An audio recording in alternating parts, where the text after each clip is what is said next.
ഷാഫി വടകരയുടെ മരുമകനായിരുന്നു. വലിയ റീലുകൾ കൊണ്ടൊക്കെയാണ് പാലക്കാട് നിന്ന് ഇങ്ങോട്ട് വരുന്നത്.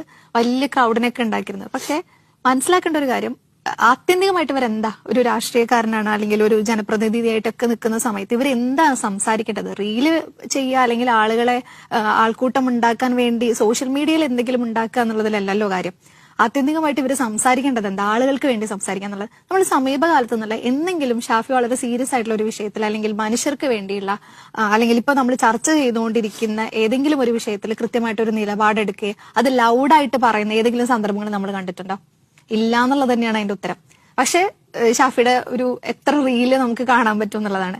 അപ്പൊ അതിന് ഈ പറയുന്ന റീലുകളിൽ ഒന്നും മുഖമില്ലാത്ത ഇപ്പുറത്ത് റഹീമുണ്ട്, അല്ലെങ്കിൽ സ്വരാജ് ഉണ്ട്, ജോൺ ബ്രിട്ടാസ് ഉണ്ട്, ഇവരൊക്കെ നിരന്തരം പല വിഷയങ്ങളിലും സംസാരിച്ചുകൊണ്ടേയിരിക്കുന്നുണ്ട്. അവരെയൊന്നും നമ്മൾ ഈ പറയുന്ന സോഷ്യൽ മീഡിയയിൽ നമുക്ക് ഇങ്ങനെ കാണാനൊന്നും പറ്റില്ല എന്നുള്ളതാണ്.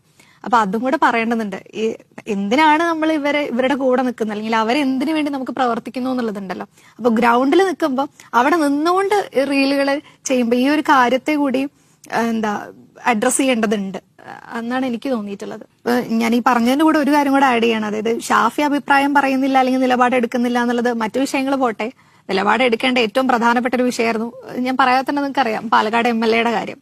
അപ്പൊ അതിലെന്ത് ഷാഫി നിലപാടെടുത്തു എന്നുള്ളതാണ്. മറ്റാരേക്കാളും ഒരു അധിക ബാധ്യത ഷാഫിക്ക് ഉണ്ടായിരുന്നു അതിനകത്ത് അഭിപ്രായം പറയാൻ. കാരണം ഷാഫി കൊണ്ടുവന്ന നേതാവ്, അവിടെ നിന്ന് ഷാഫിയുടെ ഒരു ഇടമായിരുന്ന പാലക്കാട് നിന്ന് മാറുമ്പോൾ ഷാഫി കൊണ്ടുവരുന്നു, ആ ഒരു സ്പേസ് ഒരുക്കി കൊടുത്തത് ഷാഫിയായിരുന്നു.